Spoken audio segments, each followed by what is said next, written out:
नमस्कार, मैं अमित और आप देख रहे हैं आंखें न्यूज 24। आइए नजर डालते हैं आज के महत्वपूर्ण खबरों पर। नमस्कार, मैं अमित और आप देख रहे हैं आंखें न्यूज 24। सीएम नीतीश की पहल पर 5 घटक दल के सभी प्रदेश स्तर के पदाधिकारी, विधायक और सांसद जो उपलब्ध हैं उन लोगों की महत्वपूर्ण और प्रभावी बैठक थी। ये कहना है मंत्री विजय कुमार चौधरी का। उन्होंने कहा बैठक में सभी दल के नेताओं ने अपनी राय रखी। बैठक में 3 महत्वपूर्ण निर्णय लिए गए। 2025 विधानसभा चुनाव में नीतीश कुमार का नेतृत्व, एनडीए के सभी घटक दलों की एकजुटता, नीतीश कुमार के नेतृत्व में जो बिहार सरकार की उपलब्धि है और पीएम मोदी के नेतृत्व में केंद्र सरकार की जो उपलब्धि है उसको लेकर जनता के बीच जाना है। सब लोगों को संकल्पित होकर कहा 2025 में 2010 से भी बड़ी जीत होने वाली है। सभी लोगों में विश्वास झलक रहा है। कल एनडीए की महत्वपूर्ण बैठक थी।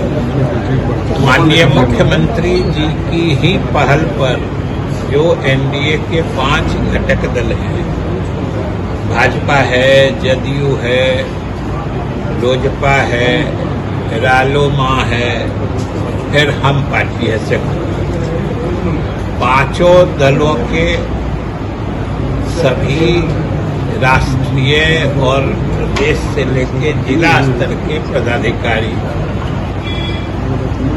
इन सभी दलों विधायक साथी हैं, सांसद जो भी उपलब्ध थे, उन सब लोगों की एक महत्वपूर्ण और बहुत ही प्रभावी बैठक हुई है। और आप सब लोगों ने देखा है, आज तो उस बैठक के समाचार मीडिया में भी प्रकाशित हुए हैं। और सही बात यही है कि उस बैठक में सभी दल के नेताओं ने और विधायकों ने, विधायक दल के नेताओं ने, पार्टी के पदाधिकारियों ने, सबों ने अपनी राय रखी। लेकिन सबों की राय का जो निष्कर्ष था वो एक ही था। सारे लोगों की बात एक ही जगह पहुंच रही थी कि नीतीश कुमार का नेतृत्व, पहली बात।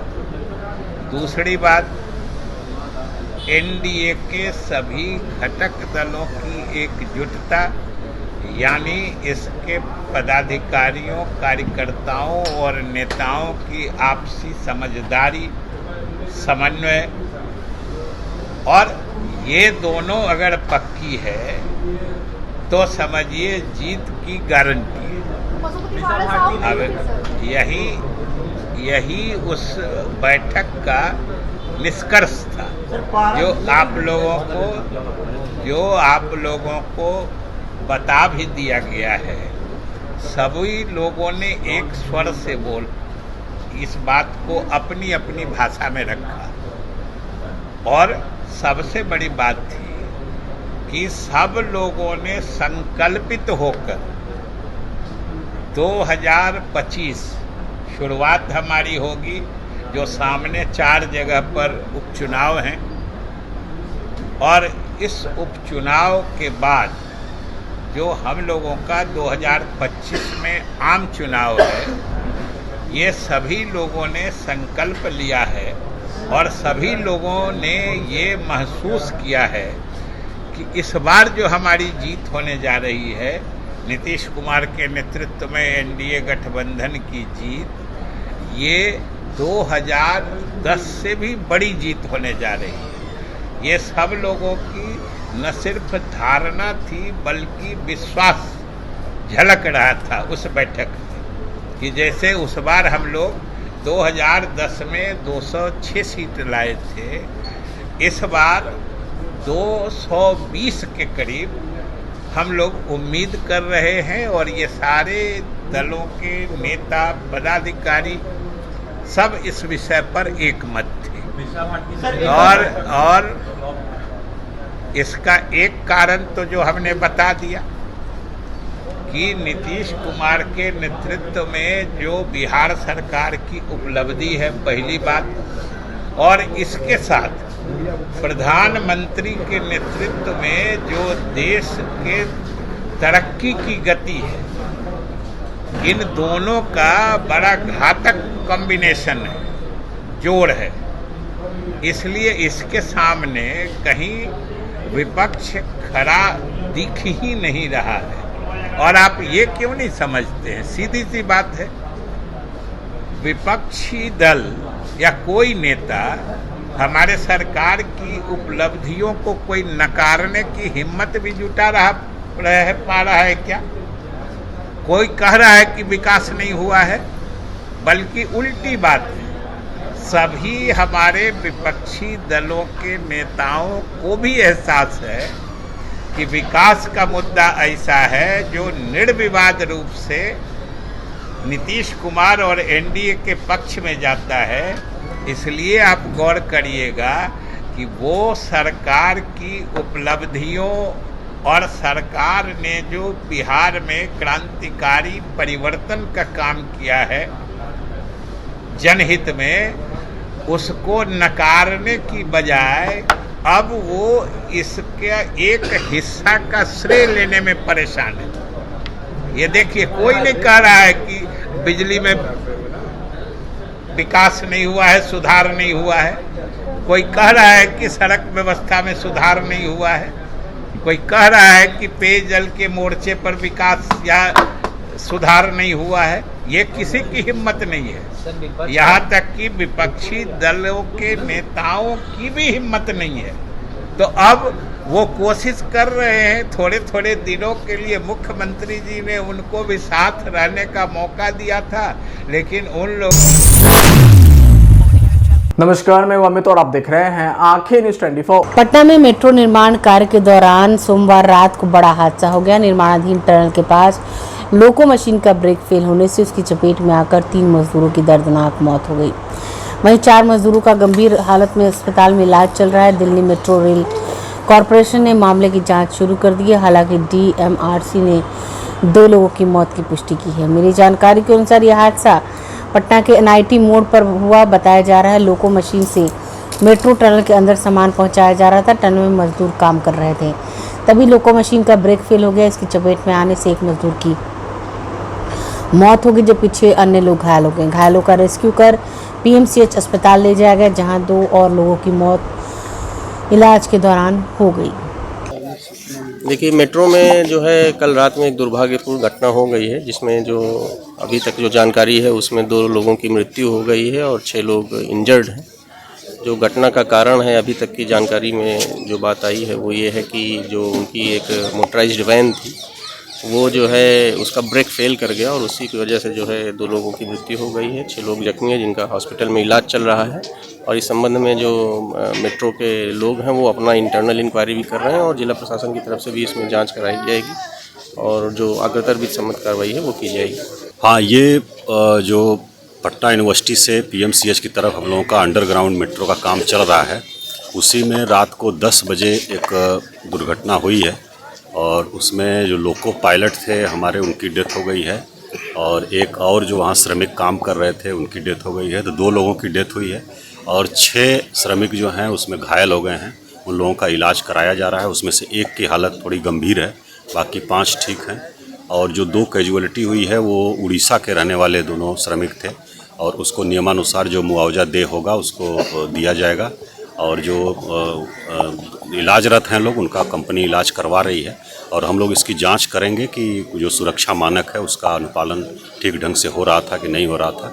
इसके लिए एक 3 मेंबर कमेटी हमने बनाया है ADM लाइनर की अध्यक्षता में। उसमें हमारे लेबर सुपरिंटेंडेंट और कार्यपालक अभियंता PhD मैकेनिकल के हैं और ये लोग जांच करके एक रिपोर्ट देंगे कि कहीं कोई लैप्स तो नहीं रहा है और बाकी सुरक्षा मानकों का 100% अनुपालन करने का निर्देश दिया गया है।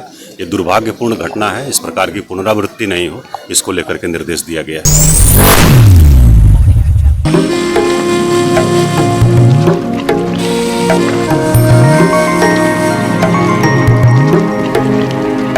नमस्कार, आंखें न्यूज़ 24 नजर हर खबर पर। मैं पंडित मोहन त्रिवेदी आप सभी दर्शकों को आज बताएंगे कि धनतेरस क्या होता है और कैसे आप इस धनतेरस अपने घर में धन और धान्य की बरकत ला सकते हैं और कैसे आज आप अपना अर्जन किया हुआ वह धन है वह उसको कितना गुना उसका लाभ आपको मिलेगा। तो धनतेरस में ऐसा माना जाता है कि यह कार्तिक मास की कृष्ण पक्ष की त्रयोदशी तिथि को यह पर्व या त्योहार मनाया जाता है। इस दिन ऐसा माना जाता है कि कोई भी वस्तु अगर आप खरीदते हैं तो उसका 13 गुना लाभ आपको मिलेगा।